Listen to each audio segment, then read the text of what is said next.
This is the countdown that happens before the stream. It's not necessary, but pretty common it seems. Everyone has one, so I'll have one too, I suppose. I'll set it for a minute and see how it goes. I guess we've wasted enough time to let viewers come in. You're probably bored now, now it's time to begin. I guess we've wasted enough time to let viewers come in. You're probably bored now, now it's time to begin.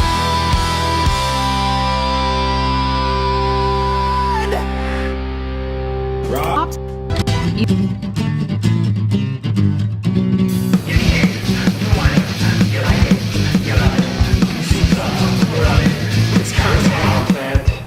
No matter what happens, there's something always kind of glitches right then. So I know most people use like StreamYards. Yeah. And Restream's just about half the price. And it's pretty good. Like I like most of it, but in between they just recently started putting the switch that it'll naturally switch from one video to the next scene.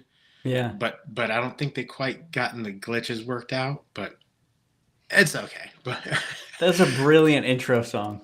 oh, I've got like 5 of them so far. It's all the same lyrics, but there's like a new metal version. Oh, that's awesome. There's and it gave me an idea for a segment to try on here is, you know, invite guests on, and then the website is called Sunos, I think, and you know, you write lyrics, and then you give prompts as to what kind of song you want. Yeah. And come up and both, you know, it's basically a competition who has the best worst song. Like the lyrics have to be like, not great. You have to try, but That's awesome. It's like a high school talent show. Yeah. So anyways, hello everyone. Welcome to Content. We're back. It's been a while. I just kind of got real busy. I got, we had a bunch of kids in the house. We're down to 0. My all the older kids have moved out. My youngest son is living with his mother for the school year, and so through all that, I was just super busy, and I just didn't want to take the time to. And also, I gotta be honest, inviting people, I'm not super comfortable with reaching out, but. But one of the people I was comfortable reaching out to was creator of Horace H. Hoover, Fabrizio Aiello, because he's very, very interactive on X, and I love his comic, and so I invited him on, and here he is. Hey. Hello. Yeah, thanks for inviting me. I mean, I know I've seen you on Twitter, and I'm always down to talk about stuff, especially occasionally tangentially comic stuff. Yeah. I think that's one of the things that I've been noticing with a few people on X. Bancroft has been talking about it a bit, but the shilling. We want to talk about your comic stuff, but an hour long or longer of just like, here's my campaign. Here it is. Here's scrolling through my page, and there's got to be ways to make it funner. Yeah, it's those trailers before a movie at theater that are a half hour long, and you feel like you've watched the movie before you actually see the movie. Yeah. Like you want to leave a little to the imagination. So. And you tell your mom or whoever's watching your kid, the movie starts at 4, and the movie doesn't start at 4. But. So yeah, we're gonna of course talk about Horace H. Hoover a bit, but I have. So let me ask you this before we start. I'm going to explain my segments that I sent that you could choose from. But if going forward, inviting other guests, I was thinking about this today. Would you have preferred that information before the invitation, or with the invitation, or has as it came like after? I mean, for me, it doesn't. Let me think about that for a second. Of I do course. like it just because it's different. Yeah. But I honestly wouldn't say, if I know you, if I know about your channel, I wouldn't say no regardless. I feel Yeah. like as long as the person is open to having sort of like an organic conversation, Yeah. and we might talk about movies anyway. We might talk about songs and stuff anyway. But I do like the idea of having like a prescripted, at least, trajectory for some conversations that aren't comic related. So I would Yeah. say sure. I'd Yeah. invite and then let them know, we're going to talk about, movies or songs and how that relates. Yeah. So if anyone's watching, the kind of I guess format, I don't know what of content going forward is I'm inviting people on and then asking them to choose one of three different segments. One is music, one is movies, and one is comics. I might move into like books, TV series. I don't know. I'd love that. And but pick like with songs, 5 songs that are important in your life, not necessarily your favorite songs or the songs you want to show off to everyone how cool of a music listener you are. Yep. And and maybe even I might even move into like a chronological, like when you're young, the formative years, or, those sorts of things. Same ideas though, but like songs when you broke up. One, okay, well, I'll give you an example for me. My first marriage, when my ex-wife was, in the process of losing interest in me, I took her to a dinner. One of these, like let's try to work things out, talk about things, and we were at this Italian restaurant, and we're sitting there and talking, and I looked down, and that's when I noticed she didn't have a ring on. And that was a thing. And Yeah. that the very next day, I'm a big Taking Back Sunday fan. They're a band that I really like, and I really liked the first 3 albums, and I kind of fell away for a while. And I saw that they had a new album out. I was like, oh, let me listen to some of their new stuff. And they had one song called Better Homes and Gardens. And the first line of that song is, when you took that ring off. And it was just like a perfect, perfect timing for where I was in life.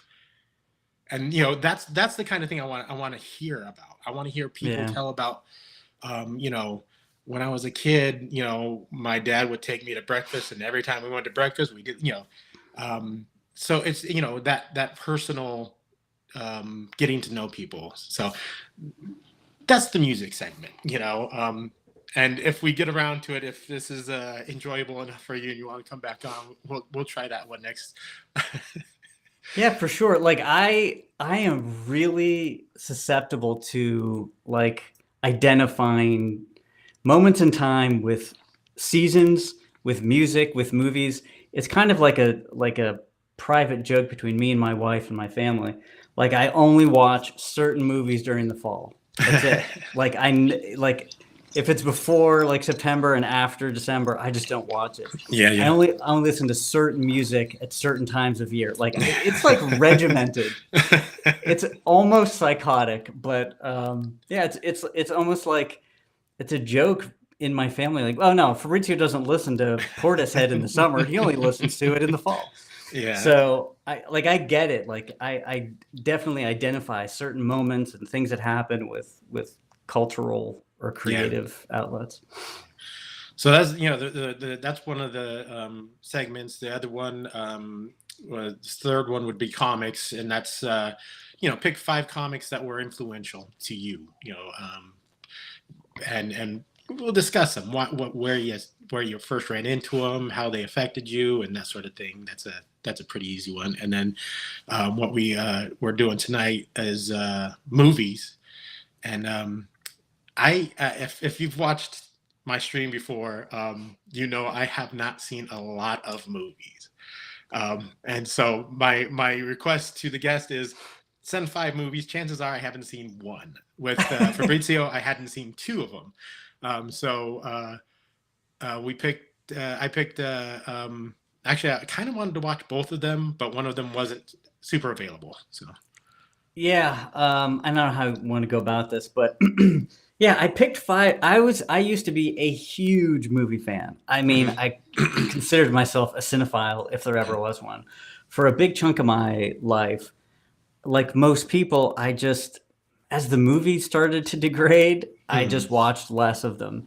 So you'll find a lot of the movies, actually, I think all of those movies are at least pre-2000. Yeah. I Hmm. don't think any of them are even I don't consider anything in the past 20, 25 years. There might be 1 or 2 movies that I like, sure, but yeah. Then I slowly stopped watching movies. But I was huge. I loved movies as much as I loved books and comics. I was really into it. The Yeah. directors, the cinematography, the whole kit and caboodle.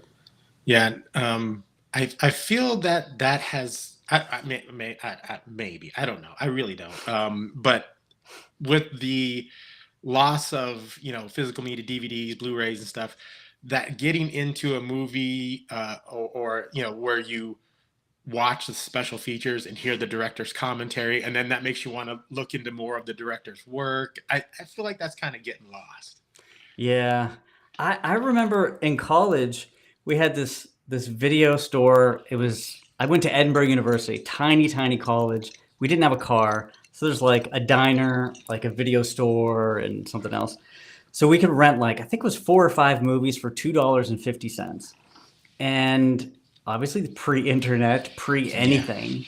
So we walk in there, we're just looking at random covers of movies, and we're like, I don't know, this guy here directed this, so let's get that. That's Yeah. pretty much all we had to go by, either who was starring in it or who directed it. Hmm. And you ended up watching some good stuff a lot of times. Yeah, But you learn that Martin Scorsese, directed a lot of good movies. You can't go wrong with some directors. yeah. Well, see, and then so that's where this segment comes in because I thought I liked movies.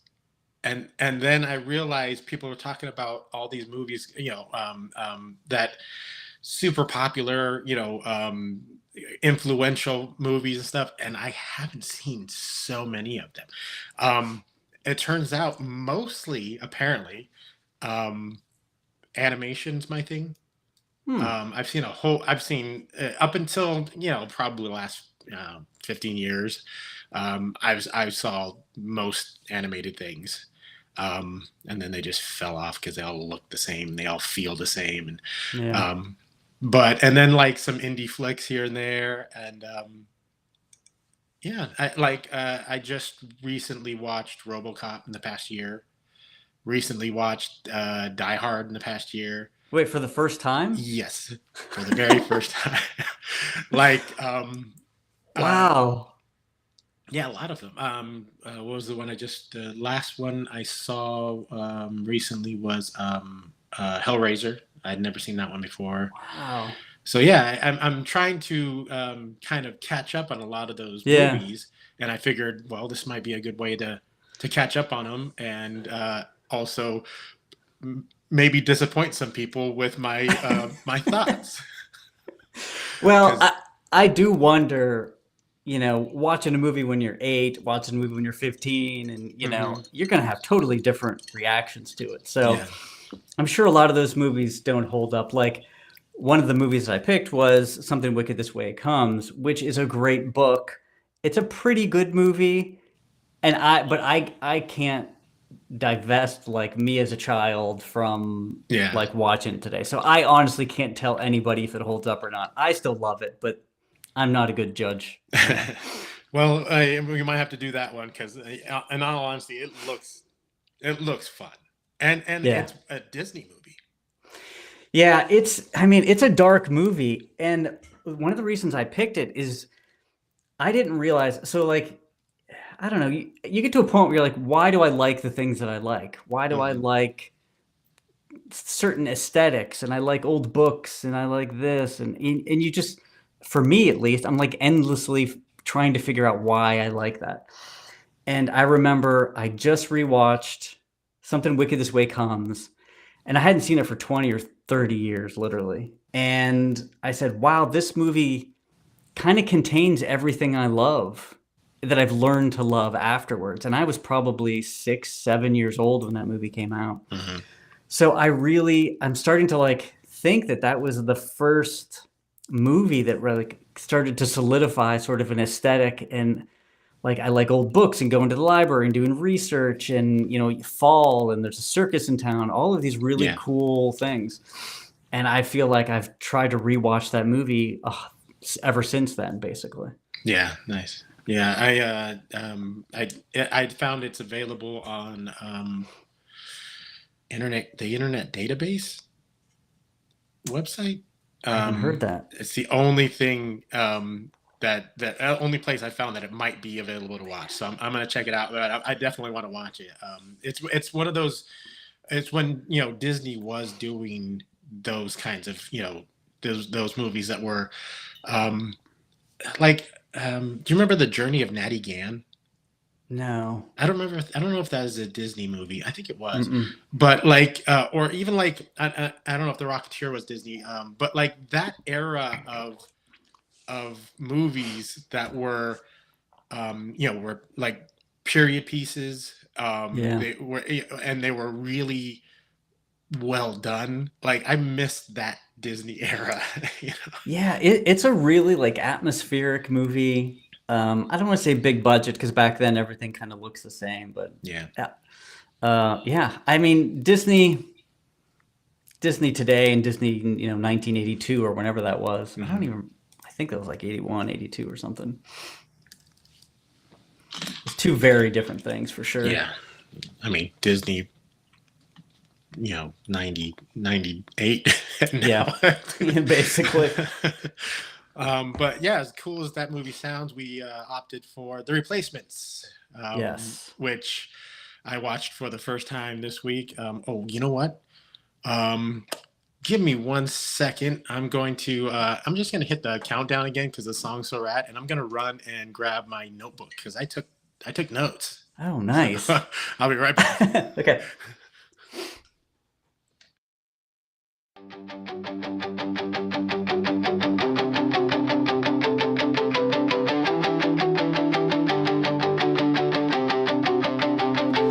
This is the countdown that happens before the stream.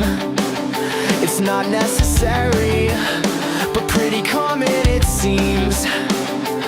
Everyone has one, so I'll have one too, I suppose. I'll set it for a minute and see how it goes. I guess we've wasted enough time. Yeah, stop with the sound. Okay, there we go. Sorry about that. Hey, you want a really quick taste of one of the other versions? Sure. Let's do this one. Oh, this is the new metal version.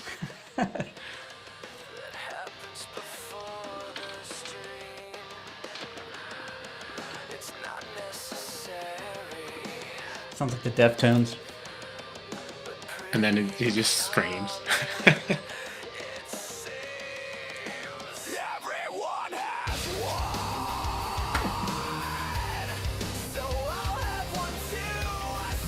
So yeah, Funny. I'm gonna put a different one of those. It's all I might write new lyrics every once in a while, but it's gonna be in basically the same lyrics. But yeah, I took notes because there's a lot in that movie to talk about. But before we get into that, I do want to make sure we mention you do have you are working on issue 4 Yeah. of Horace H. Hoover, and you just released the cover, and it looks great. Thank you. Yeah, I'm currently doing third draft of writing lettering right now. So it's getting very, very close while I color at the same time. I kind of jump back and forth. So it's looking like at the end of this month, I should have it pretty much wrapped up. And then sometime in October, I'll do a crowdfunder. So, all right. And if anyone wants to get the first three issues or the trade, can they still get singles? yeah, there's a few left right now. The crowdfunder, I'll be, having those available with alternate covers, I think. Oh, nice. But where can they find the trade if they wanted to get caught up before 4 comes out? So the trade there's one on Amazon.com, and just Google Horace H. Hoover, and you'll find that. That's the first 3 issues. I actually love the quality of it. It's great for people that are out of the country or don't want to pay for shipping, which I totally get. I really like the trade. And then the single issues are available at HoraceHoover.com. So nice. All right, we'll get a little more into that maybe when we're through talking about this this movie. But let's talk about the Replacements. Came out in the year 2000. The story of an underdog team, just a classic underdog tale football movie. When did you first see it? What's your history with The Replacements? So I saw it in the theater. I don't want to be that guy who says I liked Keanu Reeves before everybody else did, but I did. So there's a movie called Street Kings, which I highly, highly recommend. Very good movie. I loved him in The Devil's Advocate. Obviously, he was in The Matrix by that point, but it was like Keanu Reeves had like a bump for when he first started, and then he kind of leveled off and kind of did not a lot of good movies. Then he was in The Matrix, but other than that, he was back down to like kind of not great movies. So The Replacements is not a big budget blockbuster. It's a filler movie really. But I'm like, you know what? I like Keanu Reeves, and Gene Hackman is in it, and I'll basically watch anything with Gene Hackman. So I'm like, you know what? This is fun. I actually used to love football. I don't watch it anymore. It's been a long time, but when I was young, I loved football. I loved playing it, watching it. I was a huge football fan. So John Madden is the commentator in this movie. So in the 80s, that was John Madden's voice, like in my ear all that time. So you put that together, and it was a lot of fun. It doesn't have some tragic ending. There's not. Let me put it this way. Around this time, I'm watching a lot of just kind of pretentious crap. Yeah. So just depressing movies, just, artsy movies, but they just leave you like, oh, okay, that might have been technically good or artistically good, but I feel like garbage, Yeah.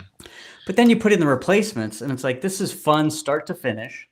And I said, you know what? It's okay to like laugh and be happy for a couple of hours. Yeah. So that's kind of where I was at whenever this movie came out. And ever since then, it's a regular watch for me.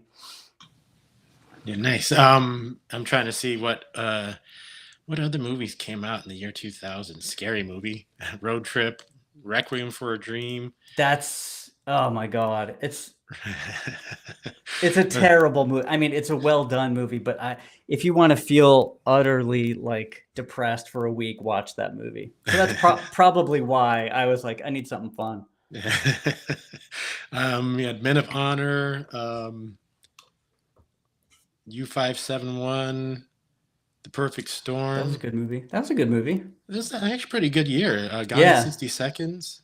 The Patriot. That's a fun movie. The Patriot, a great movie. Romeo Must Die. Yeah, this is a good year for movies. Was this the last good year for movies? It's possible. But there's quite a few good movies that year, but this is one that I did miss, and I watched it this week. My wife, I said, "Hey, I gotta watch this. I'm gonna watch this movie for the stream this week, and do you want to watch it?" She says, yeah, I guess I'll watch it. And I was like, I didn't quite get the she typically likes, the kind of feel good, movie. And Yeah. when it was done, I said, "What'd you think?" She goes, "My dad loved that movie and he had it on repeat and I've seen it like 10 million times." So I'm like, "Oh, okay." That's I'm sitting there hilarious. I'm having a great time, and she's just like reliving the old days of.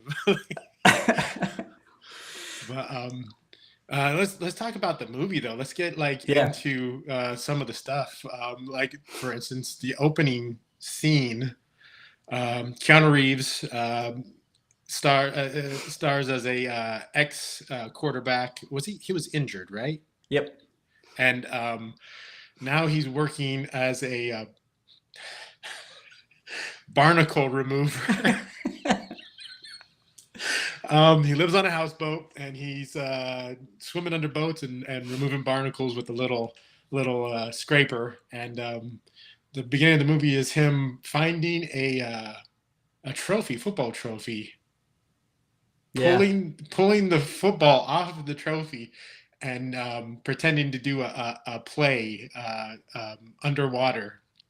And he Yeah. takes his mouthpiece out, and he has the greatest lung capacity uh, of anyone ever, because he goes through a whole play yelling at the top of his lungs. That's the amount of bubbles that comes out every time he opens his mouth, and Yeah. it goes on for a minute. And yeah, and he plays some football under the water for a while. But that's your introduction, and yeah, it's an interesting beginning.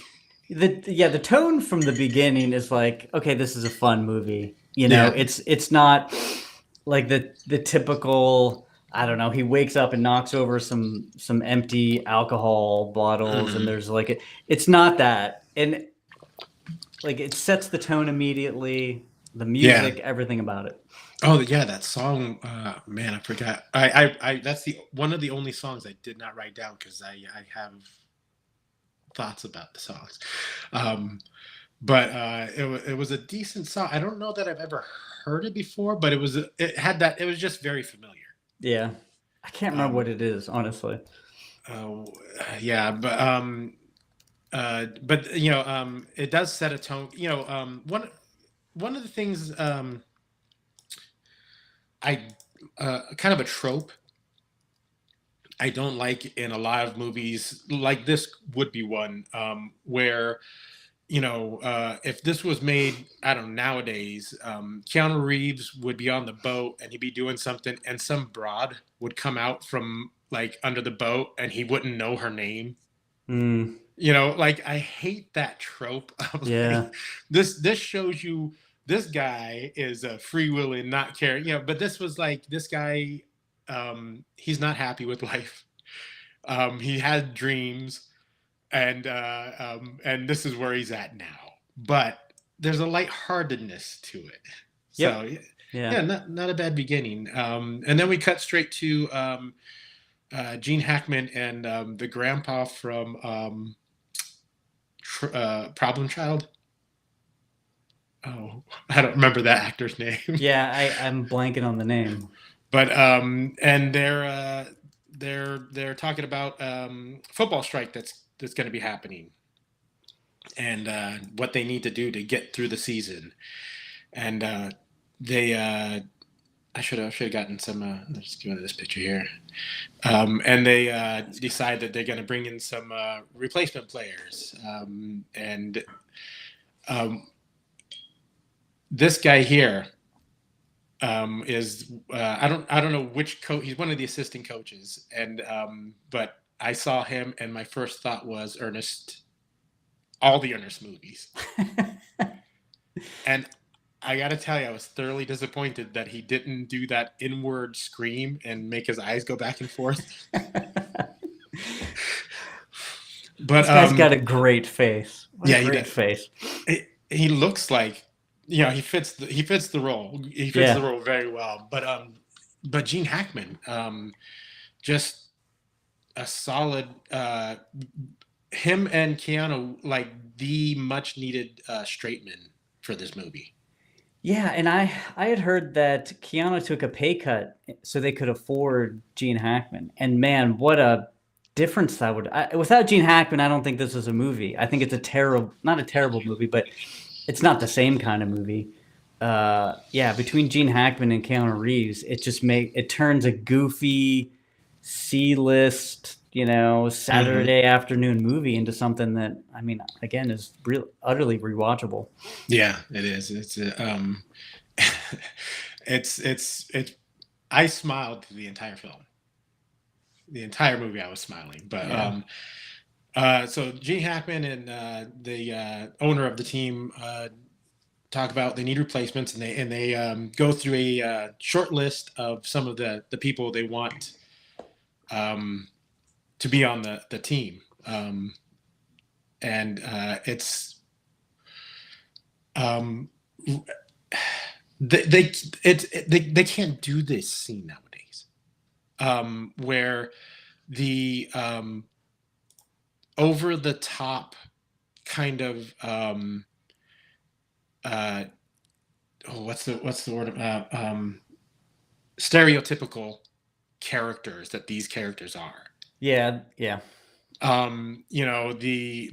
two black guys are the gangsters.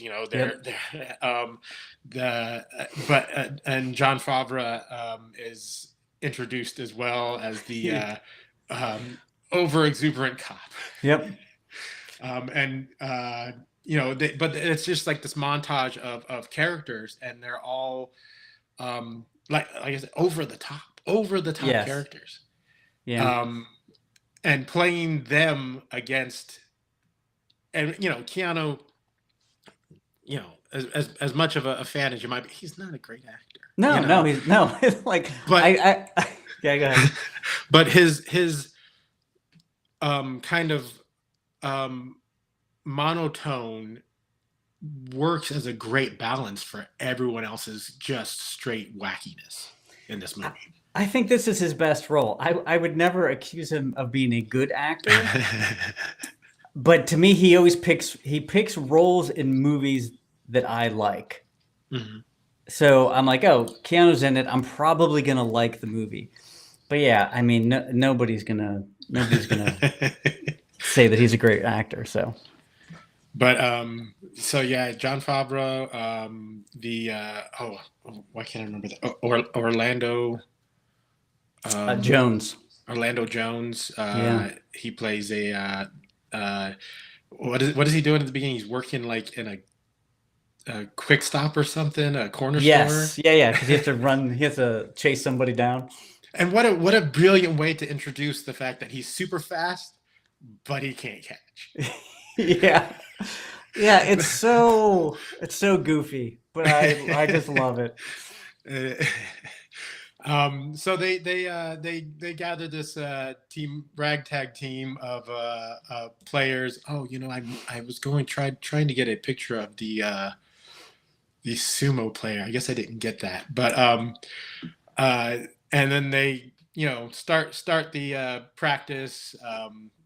The scene where they're pulling up in the bus, and Orlando Jones' character is just trying to get pictures of all the players. They're throwing eggs at the bus, and he's just so excited to see all of them. And then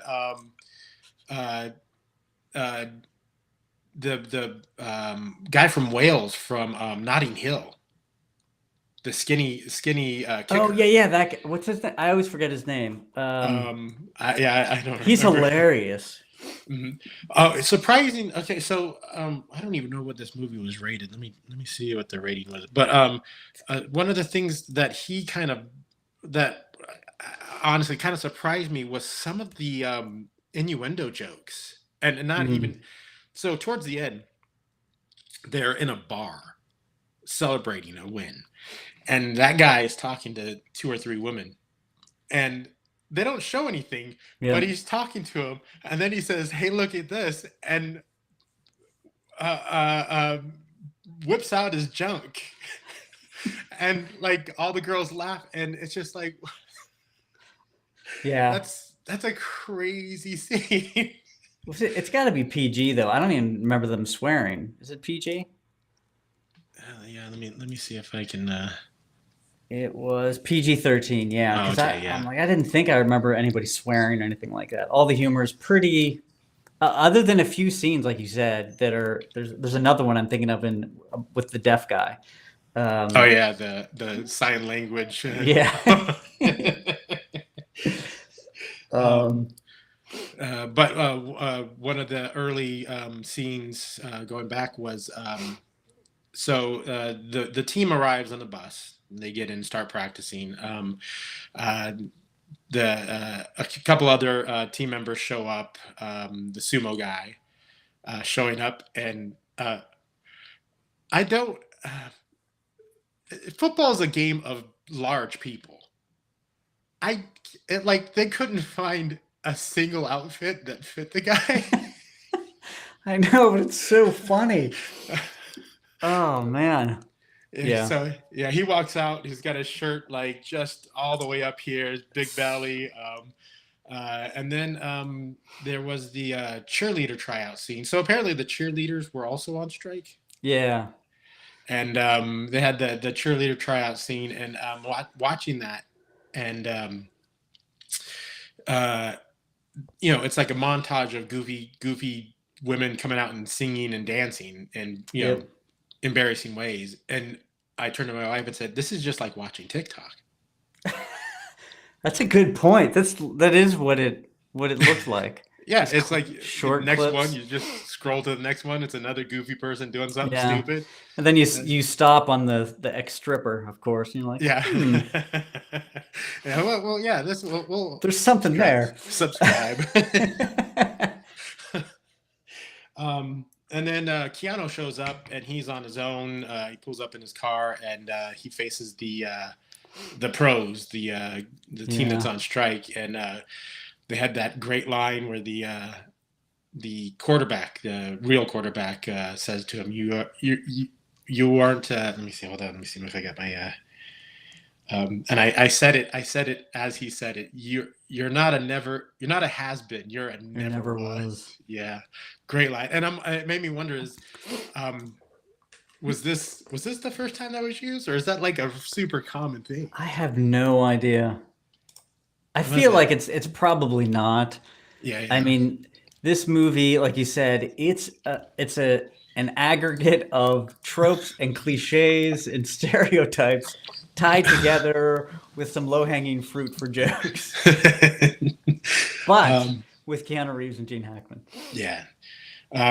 So yeah, and then Gene Hackman, like I said, Gene Hackman and Keanu both played straight guys, like just the straightest. And honestly, it made me wonder: did they tell Gene Hackman he was in a different movie? Because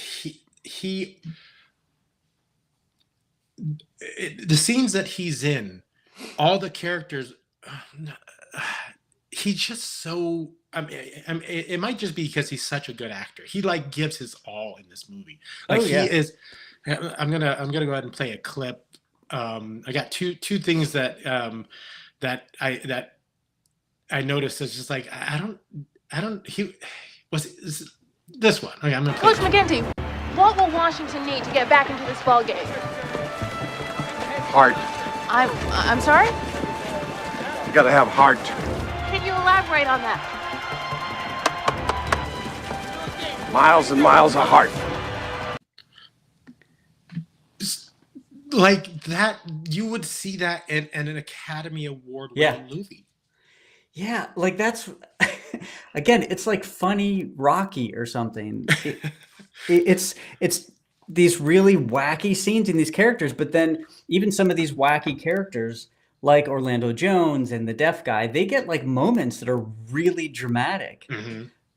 And then maybe they're short, but like they have arcs, Yeah. Like so it's. I don't know. I don't want to say it's genius because it's not genius, but it really, it's not just goofy, stupid. Yeah, and then one scene that really, really stood out to me with Gene Hackman, it was just the shortest, like maybe 1.5, 2 second clip. But again, It was like Hackman was in a different movie. Yeah. Was this? It's just at the end of the movie where they're getting ready for the big game, and this one scene comes up, and it's like this noir crime drama where Gene Hackman's just like in shadows, and like I'm watching the movie and I'm thinking like the way he's acting is Academy Award, and he just probably just can't do anything else. He's just Hackmaning it. You know what's funny? There's a movie called Heist, which was written by, my lord, I'll think of his name in a second. He's a playwright. Jeez, all right, I got to Google it for a second. Anyway, it's a movie called Heist. It's a crime thriller. Oh, come on. 2001, yeah. And Gene Hackman is in it with a bunch of really great actors like Sam Rockwell, Danny DeVito, all of these guys, right? David Mamet. It was written by David Mamet. So it's a great movie. And there's a part in the movie, spoilers, where they're trying to, like, one of their team members, they're trying to convince him that the heist is up. And they all start talking, and I was in the theater with my wife and my brother, and we're sitting there, and then it was like bad acting, and we're like, what the hell? These are like legends. This one scene, they're bad they just can't act anymore. I'm like, wow, this is terrible. And then the guy leaves, and they all turn to each other. So they were brilliant actors that were acting bad on purpose in this one scene. It was, you know what I mean? To convince this guy. So as a viewer, we're like, this is like 3 levels deep of acting. They're actors who are acting bad acting. So anyway, I don't know if that makes any sense, but check out Heist. You'll know what I'm talking about. All right. Real quick question: does my mic suddenly sound different? No, okay, I don't think so. Good. I went to mute it because I wanted to clear my throat, and I guess I had it on the wrong mic, but whichever. Okay, so so then they finally get together. They play their first game. It's not great. Doesn't go well, at least at the beginning. Yeah. I don't know if you remember. There is a knockoff "Come Out and Play" song version of Offspring's "Come Out and Play." It starts with the same drum beat. Really? And I'm like, I get a little excited, like, it's gonna be the Offspring song. And it's just like the guitar riff is just like the opposite. That's and funny. it doesn't go anywhere, and I got so disappointed. But they play their game. There's some vomiting involved. Yeah. And we're introduced to the love interest, the head cheerleader. She kind of her and Keanu kind of look at each other a lot during the first game. Don't really meet quite yet. I'll be honest. Their chemistry not super great. I mean, I don't know what Keanu Reeves looks like when he's comfortable, because to me he's always mostly awkward. So I don't like. I wouldn't know how to judge chemistry with Keanu Reeves. I don't think. Yeah, I guess so. Yeah, has there ever been a movie where Keanu's been like, yeah, I can see him really? They're just like flowing. Yeah. But this is where the music thing begins. Here's the first note I wrote for the music. This is the worst mix of obvious songs. Yeah. Rock and Roll Part 2, Good Vibrations, and Taking Care of Business were the first 3 songs that come up in a row. I wonder, and I don't even know who produced it or made the movie, but I feel like they were probably a subsidiary of Universal Music Group or something like that. So that they had a certain catalog that they could just pull from. Yeah, something maybe. Because if not, those movies, or if not, those songs cost a lot of money. Yeah, yeah. But the thing is like they're all so like ubiquitous in this kind of feel good movie like Yeah. genre, you know. All I have to say is go watch Requiem for a Dream, and then watch this, and you'll be like, oh, I get it. Fabrizio was like gonna kill himself, and now Keanu pulled him out of his funk, basically. And then let's see what so the first game they didn't do great. Gene Hackman kind of gave Keanu a little talking to about winners always want the ball. I don't know what that means, but it Wait, was you don't you don't know what that comment means? like winners always want the ball. But Yeah. like, Yeah, like if something's on the line, I mean, like literally in football, like everybody when you're playing, you're like, get me the ball. No, give me the ball. No, give me the ball, because you have like the confidence to think that you can succeed. Obviously, it's a metaphor for life, but yeah, that's what it means. Like I always wanted the ball. I'm like, I'm gonna go there, throw me the damn ball, or give me the ball. I'm gonna run and get a touchdown. So here's my problem with it, though. yeah, He ends up throwing it to someone else. well, but in football parlance, like essentially handing it off to a running back would be like, okay, it's not in my hands. Like, okay. passing the ball, that's on you, because if you're ahead behind, not to get too like technical into football, no not so much worries. Yeah, no football guy, worries. but yeah, essentially like a handoff to a running back, you're like, so I want control. Yes, basically. Okay. That makes it more clear, because I'm sitting there watching him like, yeah, but like, isn't that the point of the game? Is like you want the ball. Yeah. So I like that's that was a good part. And then they went on, and at this point, my notes kind of cut down because I started to I was just enjoying. I wanted to take notes, Yeah. but the movie was just super enjoyable. Here's the next note I have. How long after Rodney King was the joke that they made? Can't we all just get along? I mean, Rodney King was in the mid 90s, right? Was it 95 or something? Okay, so enough time. I feel like that was a while ago. That's funny. I hadn't thought about that. Yeah, 91. So that's a good 9 years. Yeah, a distant memory. Yeah, they had a little some locker room time, and Keanu jumps in with a "Can't we all just get along," which kind of broke the tension. To go back to your point, which again, it's an obvious one, is like they are stereotypes, tropes, cliches. They're not even archetypes, right? They're just like stereotypes. But as a old man, there's nothing more clear than that all stereotypes are true. So every last one of them are true. So it's not even like you're told that stereotypes are bad and evil and they never apply, and then you live life and you're like, no, they're all totally true. Yeah, I mean, so you can use them and it can be accurate. Sadly, that's true. I've seen some news stories in the past day or so. They kind of yes. One of the things I wanted to touch on was John Favreau's character, and how he had two tones.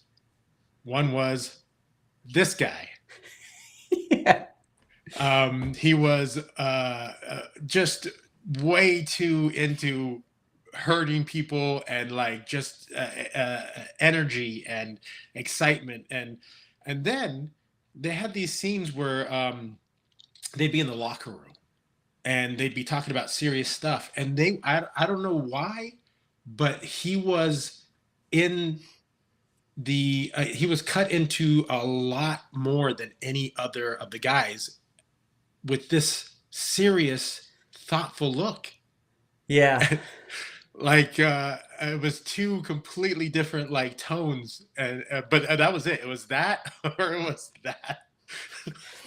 Yeah, again, like these stereotypes still have arcs, and they still have some like dramatic moments. All of them do. And it's funny. I mean, Favreau at this point, I mean, he's done some really popular sort of like indie movies. Is it Swingers. Rounder, Swingers? Like it's very odd for him to be like pulled into like a comedy, quote unquote, like this movie. So he's another actor, like a real actor in here. Yeah, yeah. Swingers was a pivotal movie for me. It was a big deal, and I saw him. And I'm like, oh, cool. And then he's just big and scary and plowing people over. Yeah. And then I have okay. So they went. I don't remember. They lost their first game. I don't know if they went to the bar. No, yeah, they lost, and then they went to the bar, and that's kind of where their team came together because they got into a big fight with the professionals. They came in and started teasing the deaf kid, and the "I Will Survive" scene. So they go into the bar. Orlando Jones throws some money into the jukebox, and what comes on is "I Will Survive." And I turned to my wife and I said, they're going to have like some sort of dance scene, aren't they? And they didn't. And I was like, I'm glad they avoided that. I wouldn't be able to handle the cringe if they had a dance scene. But they get into a big bar fight, and all end up in jail. And guess what happens in jail? "I Will Survive" dance scene. Yeah, it is. Go ahead. But I think that separation between that and the jail scene made it less cringe because it was they'd already been through. If that had been the gelling point of the team, I would have been like, fuck this movie.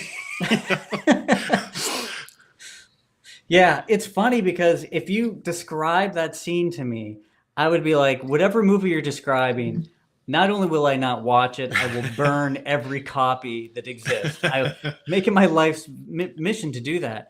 But for some reason, it works for me in this movie. I can't explain it. Yeah, I do think that's I do think that's what it is that it's not the gelling scene. The fight was the gelling scene. Yeah. They found something in the protecting the deaf guy and then getting into that fight together. Going to jail, they already built something through that, and that was just kind of like the icing on the cake or whatever. This was. It's funny because my wife, every time we watch that scene, she says it every single time. We've watched this movie, 30 times. She's like, Keanu Reeves has no rhythm. She always points that out. She's like, he cannot dance. He has no rhythm.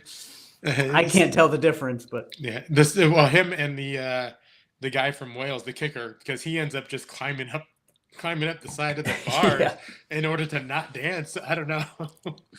And then we get to another game, a few games. It's kind of the midpoint of the movie where they're building the team up. They're getting some wins, and we get into a different music grouping of music. And I wrote, they must have paid for the discount soundtrack pack with "Everybody Dance Now," "Good Vibrations," "Every Breath You Take," and "Unbelievable" by EMF. Yeah. I mean, it's there again. It doesn't take away from the movie at all, but it's just like, I don't know. It was. It's now that you're pointing this out, and I don't even know if I've ever analyzed this movie that much. But you have all of these like football montages, you have the cheerleading montages, you have like all this kind of stuff. I wonder if they had just done an original soundtrack, if you would have just gotten bored, and only because everybody knows these songs that it kind of gets you through them. Maybe, I don't know. Yeah. Well, and then the Good Vibration, was that the one? Was the one that was played every time. There's two times the kicker made the field goal, and John Favreau would go and tackle. Yeah, I don't remember. It started up. It started up again the second time. I'm like, oh, I see. It's like their theme song for this particular scene, this thing. But let's see. Oh, another thing. Just another thing I noticed. Keanu Reeves, his head is not built for a hat. For a hat, yeah, he's not a hat guy. He wears them though. I see him wear hats, and I don't. I mean, he's just awkward doing most things. Yeah. Let's just add a hat in there. My head's not built for a hat. I can tell you that right now. I mean, I don't know if mine is. I do it anyway. I've been wearing them my whole life, so. Well, I'm cursed with the Mexican head, which isn't a natural thing. It's not like Mexicans are born this way. It's a Mexican thing that you lay your kids down all the time. And so I've got just the flattest back of my head. I mean, mine's pretty flat too. I don't know if that's I don't know. I just saw that. It looks pretty normally round. That's the youngest child flat head syndrome then. Yeah. By the time it got to me, they're like, he'll be fine. Just throw him in the corner. But Keanu kind of has that same thing going on in the back of his head. I was looking at him like, yes, he was laid down a lot when he was a kid. But that's funny. Speaking of the hat, this is just a random thing. So I've been wearing a hat my whole life, on and off, obviously like anybody else. And I usually wear a Raiders hat, and I've always worn a Raiders hat since I was young. Occasionally it turned into like Pirates, even though I don't like the Pirates. And recently I thought, I'm like, if I commit a crime, I'm not saying I'm going to, but if I need to commit a crime, people they'll associate me with that Raiders hat, like immediately, because I live in Pittsburgh. So I'm literally the only person in an entire city that wears this hat. So I said, I have to make a conscious effort and just be nondescript in my hat choices. So that was just a random story, but it's my hat preference. You gotta switch it up to. You have to. That's my advice to anybody out there. Any would-be criminals, switch up your hats. I have let's see. "We Will Rock You" was another one of the songs that was on there. I've never heard that song before. That was a new one. I've never. Yeah. It's like the Jock Jams movie. Yeah, I can see that. It's fitting, it has the feeling you want from that kind of, Yeah. You watch you're watching late night MTV, and all of a sudden the Jock Jams commercial comes on, and you know what mood they're talking about, what they want, why they want people to buy that CD. Yeah, for sure. Let's see. Rock and Roll Part 2 played again. For whatever reason, the music thing really caught me in that. And then the big game. Like I said, they had the scene. It just, really is a great shot. It's just, for whatever reason, that scene just like, it was 1 or 2 seconds. I'm like, that is a really good. Man, that's Gene Hackman. It's funny because I don't know when this started happening 10, 20 years ago, but casting for movies, I just think fell apart.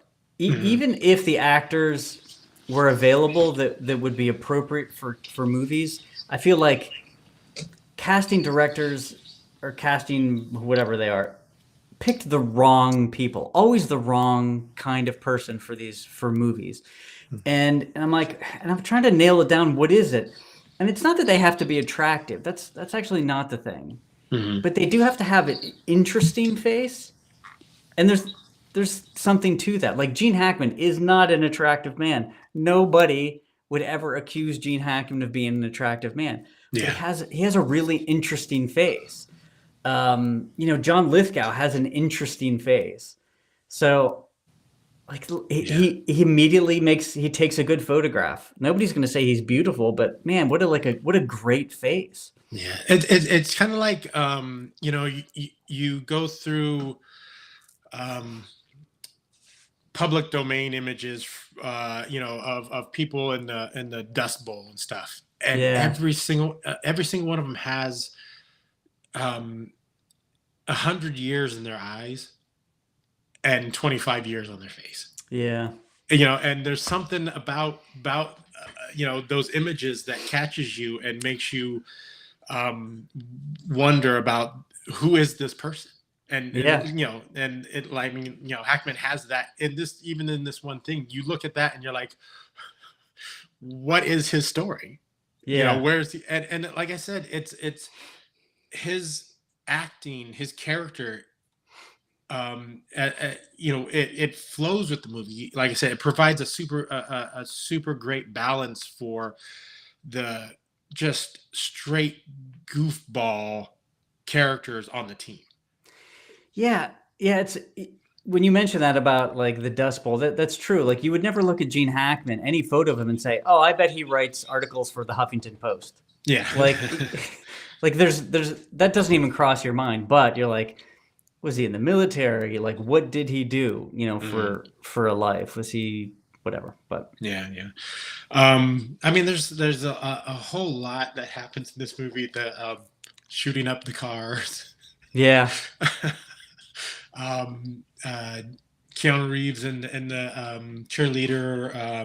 Her backstory is kind of a little bit touched on. She was the daughter or granddaughter of the owner of a bar, and then she took it over. Mm-hmm. And it's just enough to give you like a 3-dimensional character. Yeah. Right. She's not just there to look pretty. There's more. I also will say this at the end game. They have the strippers doing their cheers and stuff. The end game is the only one that she has seen in doing any sort of dances, and she's got as much groove and rhythm as Keanu. I guess I never noticed that before. Huh. Yeah, it kind of stuck out, for me, because I'm watching it and all of a sudden she's in the middle and she does one thing and it's just off enough that I'm like, wait a minute, what happened there? And then so I start paying attention anytime she's dancing. That's so funny. I see. They only had her do like 5 steps and she couldn't really get that right. But then the big game happens. Keanu, I forgot to mention that Keanu gets booted from the team. Yeah. And it's a sad scene. He's out late at night and he's practicing for the big game on his own, like after hours. And it's heartbreaking. Like Gene Hackman has to break it to him that he's off the team. Oh man, what a great scene. And again, it's one of those straight scenes that it almost feels like a different movie. Yeah. It feels like this was going to be a super dramatic. What's the one with Sandra Bullock and the she adopts the football player, like that level of, or like Rudy or Hoosiers or some. Yeah, that kind of thing, and it's a really, like you said, a really powerful scene where you feel for Keanu, and he, his, again, not a great actor, but his level of acting skill fits in the scene. He's strong. Yeah. Football players aren't known for their depth. You know what I mean? So it's like. But like he takes it like a man, though. He's like, yeah, I understand. He's not happy about it, but what you gonna do? And then the former quarterback joins the team. They start playing, and it doesn't go well. And is he trying to throw the game, or is he just sucking? I couldn't quite understand that. I mean, he doesn't suck. He's been pampered. So, as a quarterback, if your wide receiver's super good, then you're automatically going to be better. So I think when he's paired with other teammates, he just falls apart, and then he gets angry because of that. But I don't think he's purposely trying to lose the game, but he is trying. He's not used to these other players and wants to make it known that like they suck and he's great. Yeah. And for whatever reason, he's really jealous of the head cheerleader's relationship. Yeah. We got John in the chat. John. Is that the patriarchy with the guy from Postentious? Yes, it is. The most postentious movie I've ever recommended is The Replacements. It's the exact opposite of postentious. And so the game goes on. They're not doing well, and they get into the locker room. They have a scene of kind of despair, and Keanu shows back up. How does it go? The former quarterback says something to the effect of nobody could win with these losers. Yeah. And then you hear, I can. That was a pretty good Keanu. Yeah. Oops. And Keanu shows up, and they put him in the game, and he gets in there, and he has his little speech when they're in the huddle. Where do you remember his line about scars and such? Oh yeah, what is it? Scars heal, pain fades, glory lasts forever. Is that it? Pain heals, chicks dig scars, glory lasts forever. And I honestly don't understand why that hasn't been a T-shirt or a bumper. Yeah, it's great. It is. It's a super cool line. Like, it's a very good line. It's only appropriate as a grown man to cry twice. Once is during the ending of Braveheart, and once is during the speech by Keanu in The Replacements. It's the only time it's appropriate. I don't care what else happens. And Keanu again obviously goes on to carry the game. Some great plays happen. The deaf guy really didn't appear as much as I don't think as much as he kind of should have throughout the movie. I mean, you had to think it's an ensemble cast of 10, 12, 15.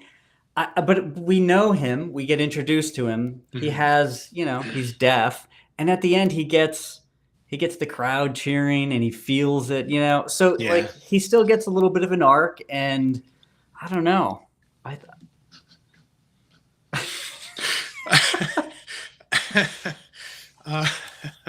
Okay, three times. Three times, okay. But they win the game. It's the big happy ending.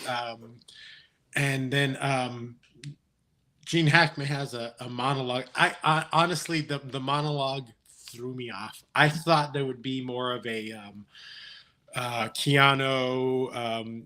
A cut to a little while later. Keanu's hanging out with the girl. Yeah, they're both on the houseboat or something, but it's just that no epilogue. Gene Hackman monologue about it's not a bad monologue, but like yeah, I mean they do a couple, like a few blurbs though. They're like like in text for a couple of the football players, like somebody's still doing 10 to life. So yeah, that's right, yeah, that was big in the 80s, right? With like not Porky's or Revenge of the Nerds, those kind of movies. They would always do that, whatever. I don't know what it's called, but and and then the movie wraps up with "I Will Survive" dance, which it's Sounds terrible. you would think so, It but does. but but the amount of fun that I had during this movie, Yeah. like I said before, like I smiled through the entirety of this film. Like it was just the most feel good thing I've seen in a very long time. Yeah, I'm telling you, watch Requiem for a Dream, give it like a week, and then watch this movie, and you'll understand like the mindset of something similar happened to me many, many years ago. I was in high school, and I don't know. Did you ever watch Faces of Death? Remember those movies? I know what it is. I had Terrible, right? all my friends watch it. And I walked into a house. It was a party. I didn't know what was going on. In the living room, they were playing Faces of Death. I'm like, oh, what is this? And I watch, I don't know, 5 or 10 minutes of it. I'm like, this is scarring for many reasons. For me, as a visual person, I hate to say this, I'm not trying to brag, but when I see something, it literally gets burned into my head. Yeah. I will remember certain images for the rest of my life. And I had to leave the party, and I'm like, all right, I need something happy. And there's a band called Big Drill Car. They were an alt band back in the day. Maybe John knows Big Drill Car. They were kind of punky. Anyway, they're a very happy band. I'm like, all right, I need to undo Faces of Death, and I need to listen to Big Drill Car. So I listened to that a bunch. To this day, unfortunately, they're now like intertwined. And I can't listen to one of my favorite bands because I immediately think of Faces of Death. So for me, that's the Replacements, right? So you have Requiem for a Dream. I need to undo it, and I undo it with the Replacements. Nice. Yeah. Maybe that's kind of where in a way, where I was at with this movie, because I've seen so many, like, movies are so terrible nowadays. Like even the what people are calling good movies nowadays, I'm watching them like this is like mid-level. Yeah. This, I totally agree. And what we do, I'm sorry, I didn't mean to cut you off there. No worries. But sometimes I don't remember until I go back and watch a good movie. So I can't remember the movie. It was a new movie we watched. Like, oh, that was pretty good. And then the next week we watched Carlito's Way, another amazing movie. I don't know if you know it or not. It's Al Pacino. Haven't seen it. It's another one that I haven't seen. Brian De Palma. It's an incredible movie. And I'm like, no, that's a good movie. So it's like you get used to this like low bar, and you're like, oh no, that's a good movie. But like, no, and until you go watch The Godfather, and you're like, okay, no, that's a great movie. John says, I once managed to sweet talk the girl I liked to come over to my house, and my older brother had his friends over watching I Spit on Your Grave. I had to get him off to that film. I saw that movie in high school, unbeknownst to the parents of a friend of mine. Oh man. All right, that's another one that I have not seen. Don't see that. Okay, Don't okay. see that. But yeah, like a lot of movies nowadays, even like I said, even ones that I'm like, that was a decent movie. I start to think about it, and it's just like, yeah, that wasn't good. These Netflix and Prime movies, they're all just at best, they are TV movies, like what we would consider TV movies back in the day. Yeah, we're grading on a curve now, unfortunately, and I don't know. I can't think of the last great movie I saw. Something I'd have to think about it. Most of the movies I watch are still from the 90s, 80s, 70s. Well, I mean, the last great movie I saw was from the 80s, 90s, or whatever. Like I said, just this past year, I saw Die Hard for the first time. Perfect film. Yeah, it's a good movie. Perfect film. Like, there's no wasted scene in that entire movie. and I'd never seen it before, and I watched it, and I'm just like fascinated. Oh, RoboCop. RoboCop's another one. Just saw that this past year. Yeah. Another perfect film. I saw that in the theater. Man, those were great movies. Great movies. Yeah, so it's like until you go back and watch real, actual good movies, like when I work with a bunch of very young people, and I'm constantly haranguing them to watch old movies. And I explain to them, I'm like, okay, when I say old, it's not because I'm old. Like, I went to college. It's 1995 or whatever. And I realized that, you know what, there's all of these books and movies that I never saw. Like, I kind of get references, but not really. When people talk about Big Brother, well, I read 1984, but Godfather is a good one. And I'm like, let's go watch The Godfather. That came out before I was born, but I still felt the need to, like, culturally, to like to catch up to that stuff. But they have zero interest in watching old movies. I'm like, well, I want to watch old movies, Metropolis or Nosferatu or whatever the case may be, just I like, you know, it was before my time, but you should still have some knowledge of it. Yeah, same thing. Like Metropolis, I recently watched. Maybe that was a little bit longer ago, but you know, there was, and I think that's because you know, previous to and not even the internet, but the last, I don't know, however many years of the internet, where things became so homogenized, you know, culturally. So when I was a kid, my a lot of my pop culture references, a lot of my pop culture, and I'm sure you're the same, came from the fact that we only had a few channels of TV. Yeah. And you know, whatever movies that we were able to rent, and a lot of that came from, you know, our parents, what they enjoyed. So for instance, one of my all-time favorite movies is Oklahoma, because my dad loved Oklahoma. Yeah. You know, it was one of his all-time favorite movies. We watched it a few times and it just kind of stuck, you know. Yeah.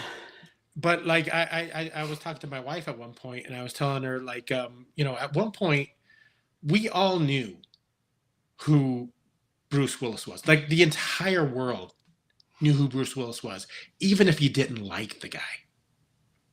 Everyone knew. Nowadays, there's 10,000 TikTokers. They have 1 million some subscribers, but like, I don't know who these guys are.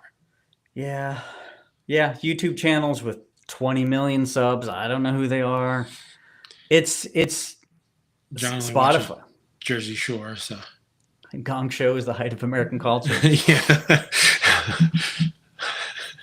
I do remember the Gong Show. I don't know how old I was, but I do have some memories of that. Yeah. Like, cultural touchstones are important, and we don't have any of them. Like, the only cultural touchstone we have is, what's the last thing that made me angry? Yeah. That's pretty much it. But there are culturally significant books and movies and music that we should all be familiar with. This was a couple of years ago. Some cousins of cousins were over for like Christmas Eve or something, and they were like 14, 15 years old. So I'm like, so what kind of music are you into? And these are dudes, right? And they're all like, well, we like Taylor Swift. We like, and I was just like, you what? You're like a 15-year-old dude and you like Taylor Swift.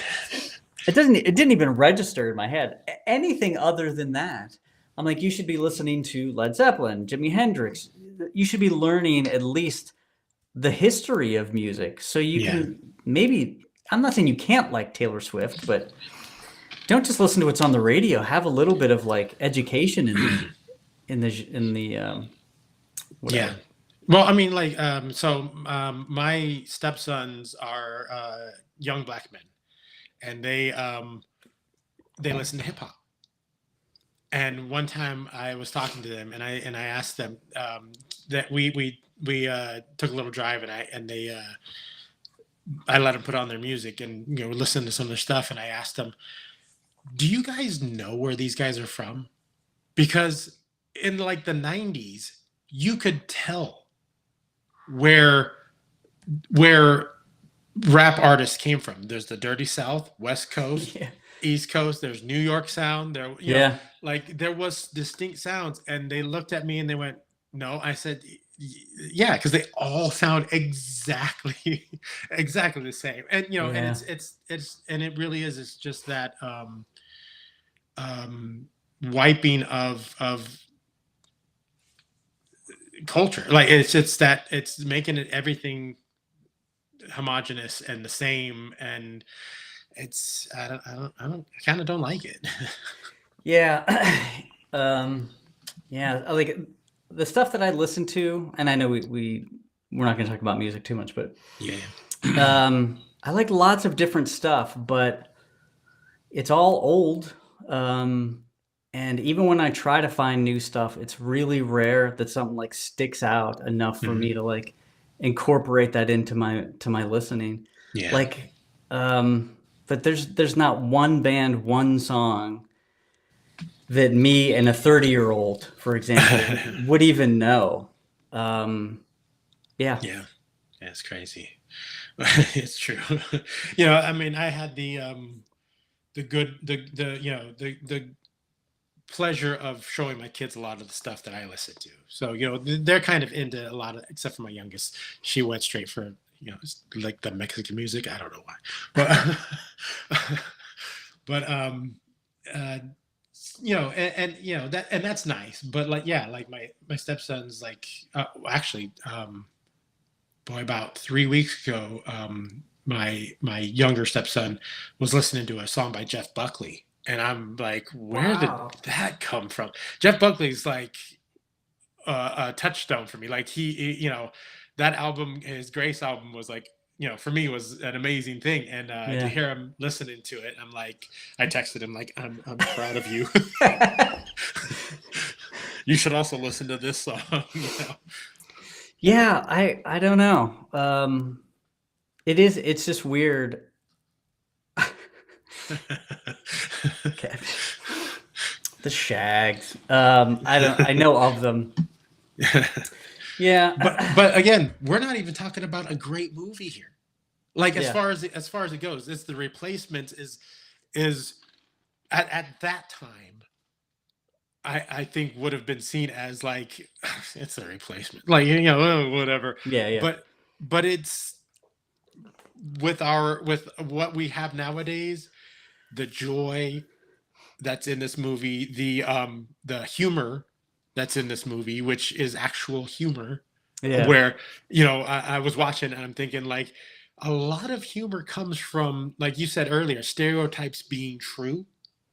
Like we laugh at those things, not because necessarily we don't hate people for being the way they Right. are. Yeah. But we can see see it and be like, oh, that's something they would laugh at it, we would laugh at it. Yeah.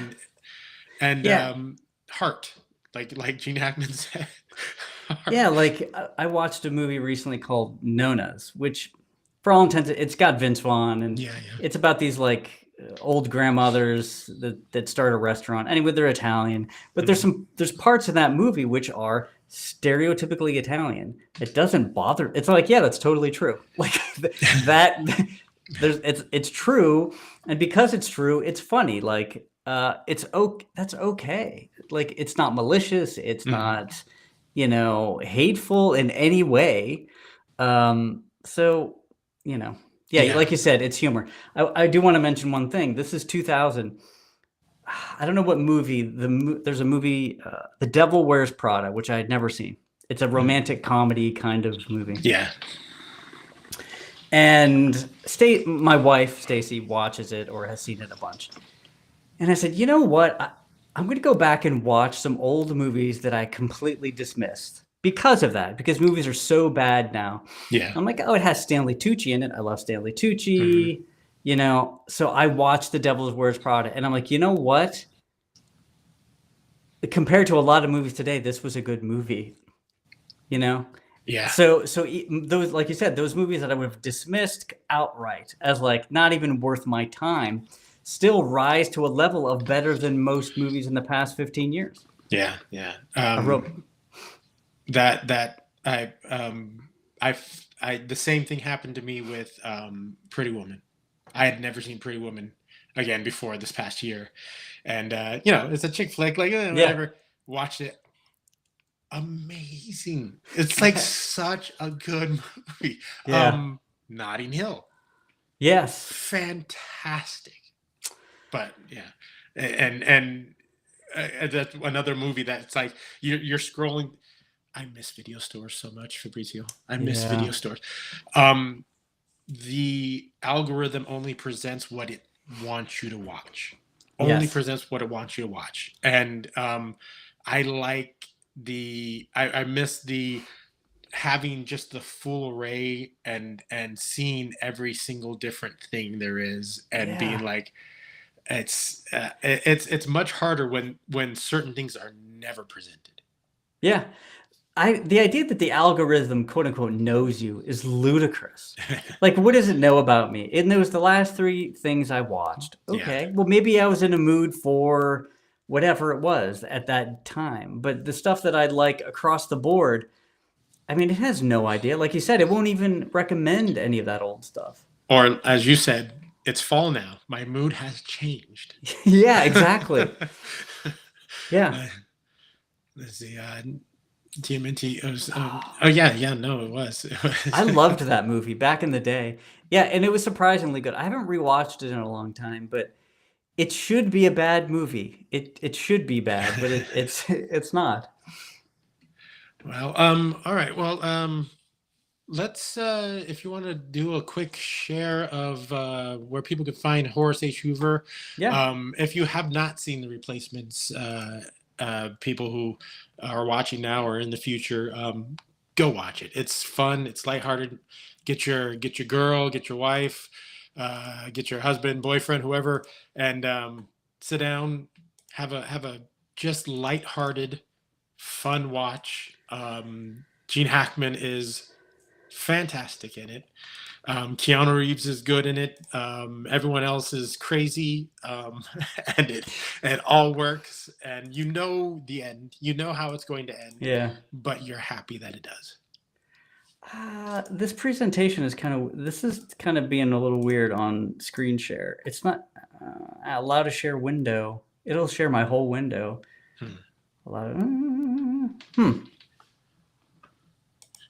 Well, it's not the end of the world. Just go to horsehoover.com. You'll find this kind of stuff. I'll be sure to link it in the description when we get done. But I do want to mention that the other movies that I picked, just so people don't think I'm a complete lunatic, they were. Let's see here. Okay, I picked The Ninth Gate, which is again one of those movies that gels with every aesthetic choice I make all the time. Colors, palette, cinematography, all that kind of stuff. Now, I could have watched that one. I did see it, but it's been ages. Man. That if I have to pick my all-time favorite movie, it's that. I've watched it I don't know how many times. So The Ninth Gate, I, Robot, which is a fun movie. It's a mystery. It's got some cool stuff. Something Wicked This Way Comes, The Replacements, and Sleepy Hollow. And I think most of those, outside of The Replacements, aesthetically is totally in line with a bunch of stuff that I love. So if you watch or know those movies, you'll probably be able to see like little pieces of things that I put in Horace H. Hoover, or I put in random drawings, or or something like that. Yeah. Let's do a real quick. Let people know who Horace H. Hoover is, right, and what's the whole story about. Yeah. Well, I would say the best review I've ever gotten was from you. So if we really want a really great summary, check out that review. I cannot recommend that enough. But Horace H. Hoover, he's an occult detective. It's set in 1920s. And he essentially investigates mysteries and paranormal things around the city. The 5-issue miniseries is sort of an intro to him, the characters, and the world. There's a couple of short stories. There's a longer arc, and then sort of a one-off. But it starts off where he's sitting in his study. He hears a girl scream from upstairs and starts investigating this sort of dark entity that's following this girl around, and that kind of leads him into these kind of pocket universes and some other locations. He meets a giant in some caves. There's a spiritualist that summons a demon and all sorts of fun stuff. Yeah.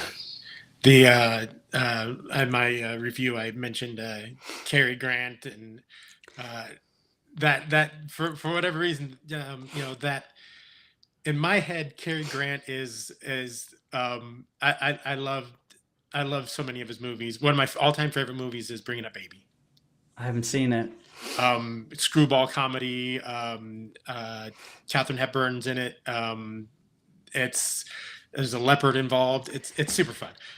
But his voice was the voice that I heard in my head when I was reading through that. Oh my God, that's amazing, because what's the name of that accent? Midi The transatlantic, is that what it is? Yeah. There's like an accent. Mm-hmm. I can't believe you actually picked up on that, because I don't think I've ever mentioned that either. That's the accent that I picture whenever I'm writing him. I've had a couple people say like Victorian. I'm like, no, it's not that. It's like that overly dramatic, like it's the American English that you're like, is that British? Yes. And I know Cary Grant was a British guy, but he didn't have that a British accent that was super heavy. He had the transatlantic thing going. That is so awesome that you picked that up. That I've never heard anybody else mention that. That's so cool. Nice. But that's 100%. Now I got to watch this movie. What is it called? Bringing Up Baby. Bringing Up Baby. Yeah, I've watched it so many times. It's just, it's screwball comedy, I think, at its best. Yeah, it's that accent that was like after theater, before movie, like that overlap of like they have to be loud and enunciate, and it created this weird accent. Yeah. But yeah, that's totally what I picture for Horace H. Hoover. He's kind of like, he's also a Kirby-esque character, because he always speaks in exclamation points. Like Kirby never had any like subtle characters that I can think of. So yeah, thanks for picking that up. And it's a little funny. It's a little, I hesitate to say Lovecraftian, because there's only like a hint of it. It's much more like occult supernatural than Lovecraftian generally. There's more, like, I would say, religious overtones more so than cosmic alien overtones. Okay. Yeah. One of the things I really liked about your books is the coloring is it's not overdone. I have a very hard time with modern coloring where everything is flaring and gradients and whatever else it is, and you can't see the line work. Nothing. Yeah, it's not a comic to me at that point. Yeah. It's airbrushed, it's painted comic books, which again is fine, but visually it's very difficult to see the character. There's no character separation. Even like in a modern X-Men. Now, granted, I haven't technically sat down with a modern X-Men in a long time, but as soon as they went from everybody had their own unique custom like character palette to, hey, we're all yellow and blue, I'm like, why would you do that? And I know this is like probably Jim Lee era, but it's like you have these characters that are extremely unique. Why give them all the same color palette? It just doesn't even make any sense to me. Yeah. I think that was the beginning and the end for really like big character designs. And for me, my characters, we have Max, we have Horace H. Hoover, Max, and Slurp. And it's red and blue, it's yellow and green, and it's purple and green. It's very distinct, different colors. You should be able to from a room away, you should be able to tell the difference between the characters. Are we going to learn more of Slurp's background? Yes, but not in this issue. Like I love their backstories.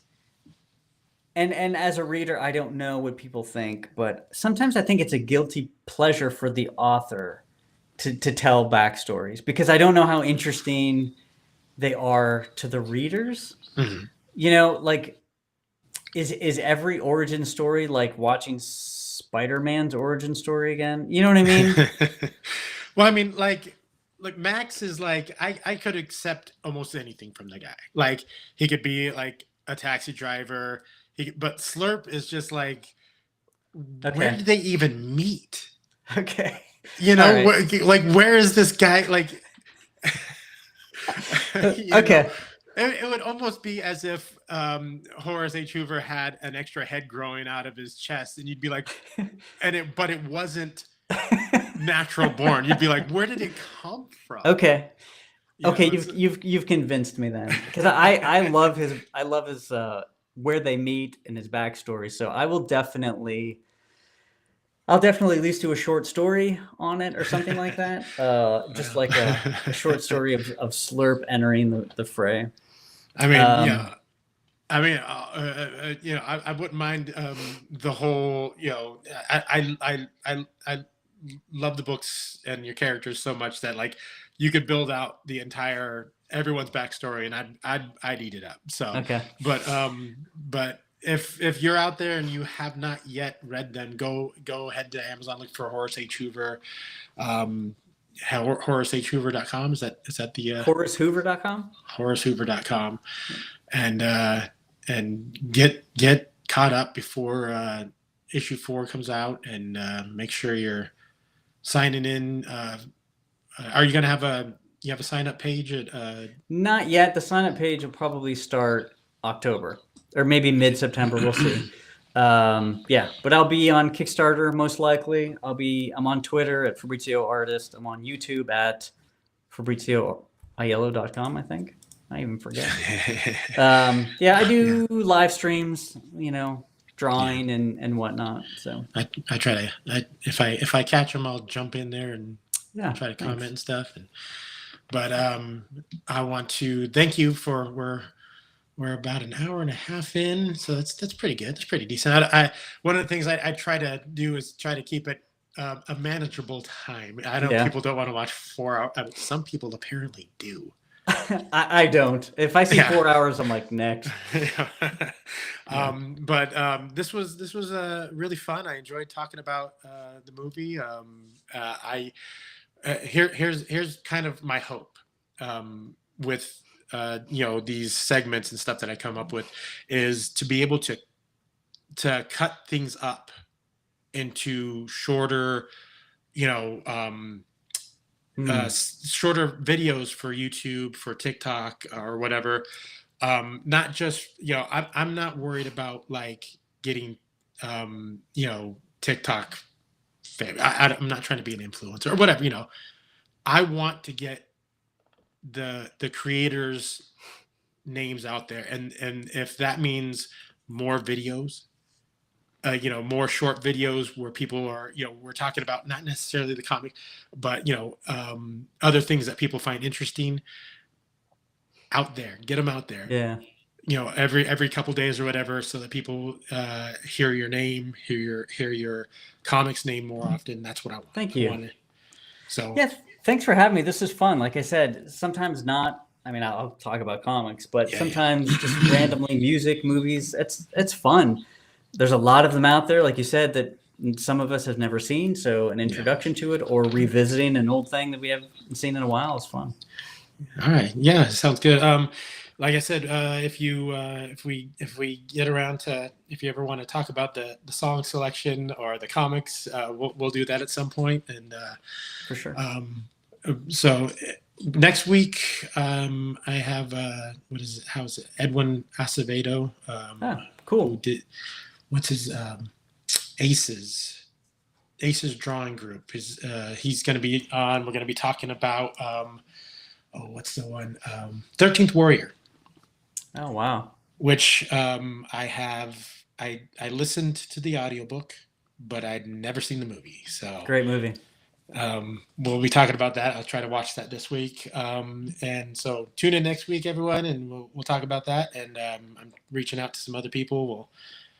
Hopefully I'll be able to keep this going and my interest peak, because this was fun. This was super enjoyable, and I thank you again for coming on. Thank you.